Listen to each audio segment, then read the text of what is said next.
so I feel obliged to tell about her and through her about the Holocaust.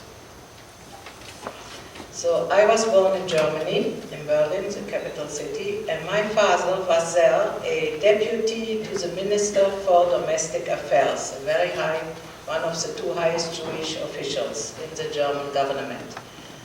And the moment Hitler came democratically to power, the whole government had to step down, and with them my father. He took my mother and me, and we went to Holland. And my mother, that was a teacher, she was the secretary in that little office, and they wanted to help all the refugees my father was sure will come to go on or to settle in Holland. First week in Holland, mother goes to the grocery shop with me, and she meets another woman, also a refugee, with a little girl, half a year younger than me. And both didn't know the Dutch language, so they started to speak in German, and it came out, it is Mrs. Frank with her little daughter, Anne. After some days, it came out, we live next entrance in the apartment houses where we were living. After some days, mother takes me to kindergarten, I don't know the language, I don't know anybody. And I want just to say, mother, take me home, please. I saw the back of that little girl. She was making music on little bells. And she just turns around, ran in my arms. I ran in hers, mother could go home. And from that moment on, we were friends. And through us, also our parents. Much later, I think 2 years ago, I learned it was also Anne's first day in kindergarten. So she also didn't know anybody, only me. My father was a big pessimist. He always thought everything will be very bad in the war, the Germans will win and they will kill all of us. And Mr. Frank was a big optimist. When he came to our house, everything looked like the sun was coming up. Everything will be okay and the Americans will help in the war and don't be always worried. Who was right, you all know, but it was much nicer to hear Mr. Frank. And then we had a quite normal life. We went to a public school, everything was nice.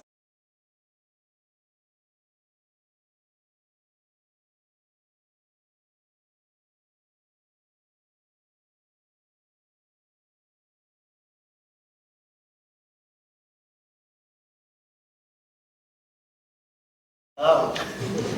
Anna always wanted attention.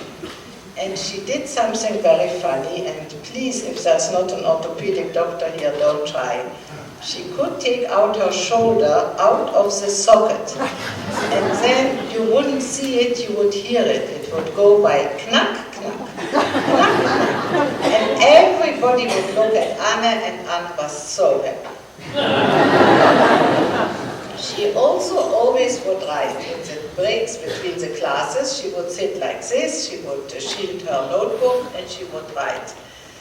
If somebody would dare to ask, what are you writing? The answer was, none of your business. So we don't know what was she writing, because the diary that me, the secretary of Mr. Frank, found, it starts 2 weeks before they went into hiding. And I speak for some years earlier. So there was another diary, and maybe it is not found. My mother would describe Anna real very good.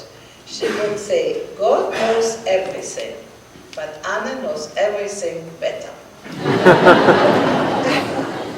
And so we come to 10th of May, the invasion of the German army in Holland.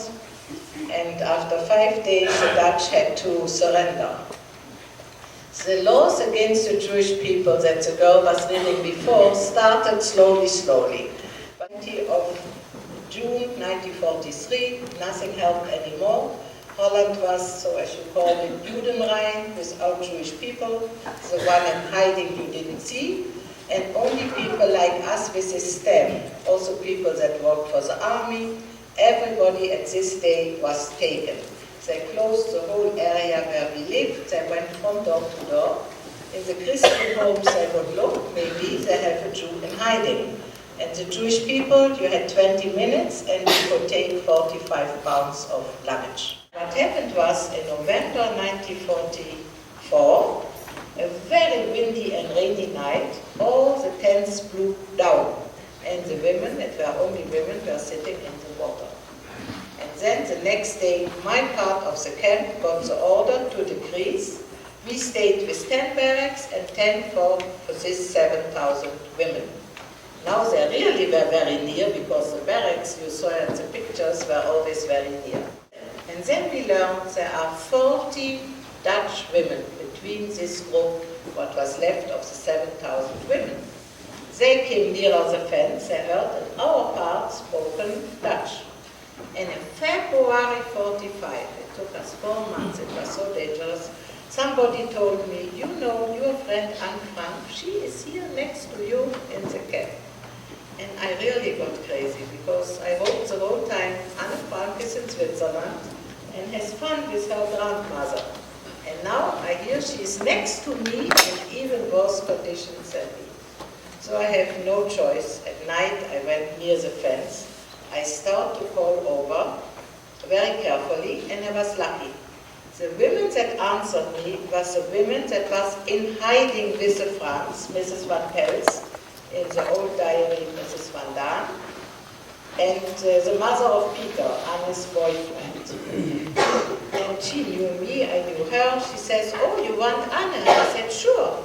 And she only answered me, my God, I cannot bring to you. She is so weak, she even cannot walk till this fence. I will bring Anne.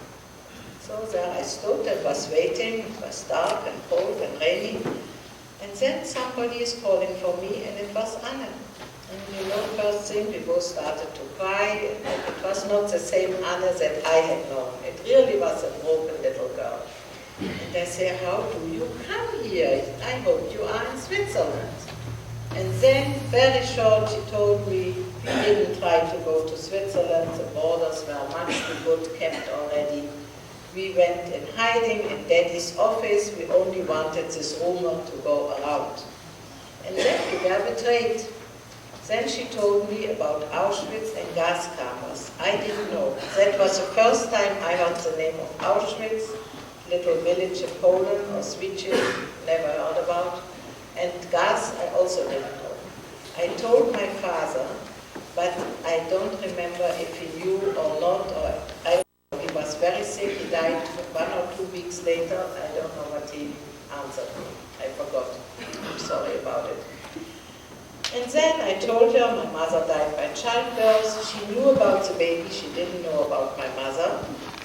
And I told her my father is dying, but my little sister, thank to God, is okay. And Anna answers me, but I have nobody anymore. And that was not true. Why did she think so? Her mother was so weak, she had to stay in Auschwitz. She died, we learned later, about 6th of January from weakness. Her sister was with her, very weak, very sick, so she knew some more days. I have no sister anymore. But you all know, if you read the diary, that Mr. Frank, her father, was the only one to survive. And I always think maybe if she would have known her father is alive, maybe she had a little bit more strength to survive, but we don't know. Then she says she has almost nothing to eat, if I can help.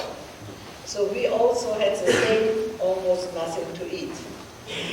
There is a Red Cross, they didn't send packages. Jewish people could die. But we had these passports of a neutral country. And one time, only one time, and exactly in February 45, everybody with the passports got 2 tiny, tiny packages. And then I met Anne. So I say, Anne, come back 2 or 3 days. I will try to do something for you. I came back with something like this. Very small, but a fortune. The whole package was for us a fortune, but nothing. There were in dried prunes, there was in the Swedish knäckebröd, you can keep for long. And my friends gave me a loaf or something. I came with this little package, and when I heard Anne, I said, Anne, careful, I'm throwing it over the fence. And then I hear she's crying, she's shouting, what happened? There were a lot of hungry women. I couldn't see her. The fence was high and the night was dark. Another one caught the package, ran a babysit, and didn't give her anything. I had to calm her down and I promised Anne we try again, and we did. After some days I came again. This time she got the package. But it was the last time we spoke together. We never could see each other, because then my father died. I didn't go to look for her for some days. And when I looked for her again, everything was empty. Now I make a big jump. I came back to Holland, 1st of July 45. I had to stay near the border in a hospital. And Mr. Frank saw that I survived at the list that was published from the Red Cross. When he came, I was so happy, and I tell him, you know, maybe your daughter is alive somewhere in Germany. I spoke with her in February. I didn't see her, but now we are in August. So he told me that he already knew that his little daughter, the bigger daughter, and the mother will never come back. And they really never did wrong to anybody. We ourselves, we got our tiny little country, Israel, after 6 million died. I don't know, if you say 6 million, it's just nothing. But think, I heard in New Jersey, for all New Jersey are 6 million people living. So just think about it. All New Jersey wiped out, about 6 million. So the United Nations gave us a little piece of world to be for us. Now we can defend ourselves, but as you know, we have no peace till this day, and we hope you all will help us build this little country. We just also want to survive and want a little peace and a little piece of land. Thank you.